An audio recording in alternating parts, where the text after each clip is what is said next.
Hello friends, this is Sakshi and you are on my YouTube channel Enjoy Learning with Sakshi Pandey। आज के video में हम कर रहे हैं क्लास 8 हिंदी पार्ट 7 क्या निराश हुआ जाए। पिछले वीडियो में हमने इसका NCERT एक्सप्लेनेशन दिया था और आज की वीडियो में हम करने वाले हैं इसके all the summaries and important things. तो इसके लेखक हैं हजारी प्रसाद द्विवेदी।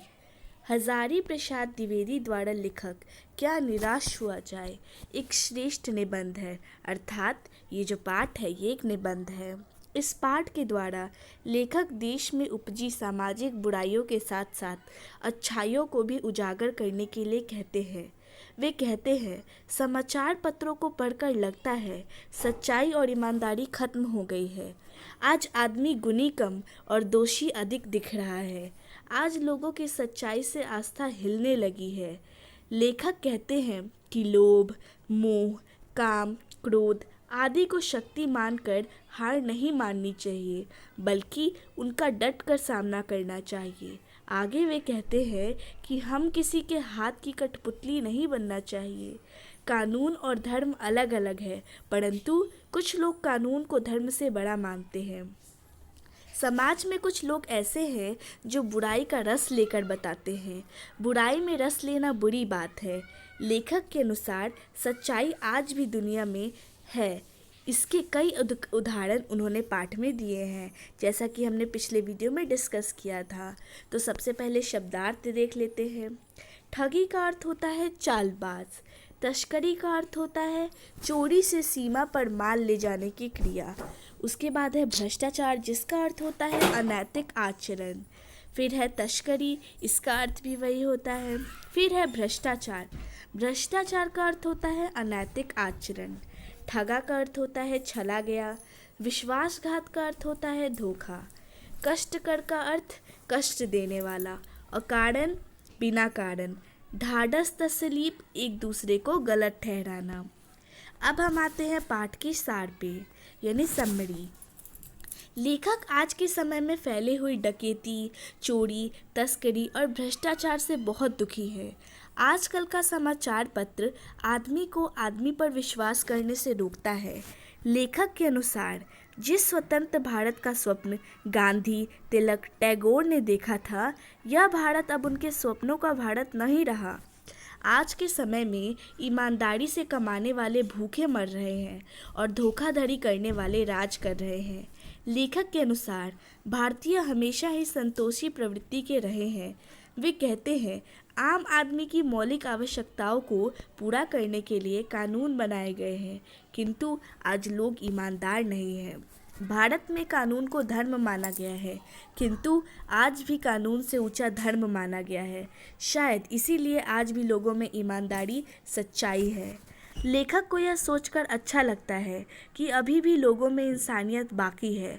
उदाहरण के लिए बेबस और रेलवे स्टेशन पर हुई घटना के बारे में वो बताते हैं।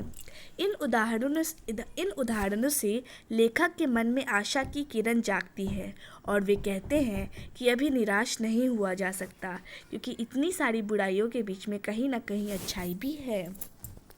लेखक ने टैगोर के एक प्रार्थना गीत का उदाहरण देकर कहा है कि जिस प्रकार उन्होंने भगवान से प्रार्थना की थी कि चाहे जितनी विपत्ति आए वे भगवान में ध्यान लगाए रखें। लेखक को विश्वास है कि एक दिन भारत इन्हीं गुणों के बल पर वैसा ही भारत बन जाएगा जैसा वह चाहता है। अतः अभी निराश न हुआ जाए। मेरा मन कभी कभी बैठ जाता है।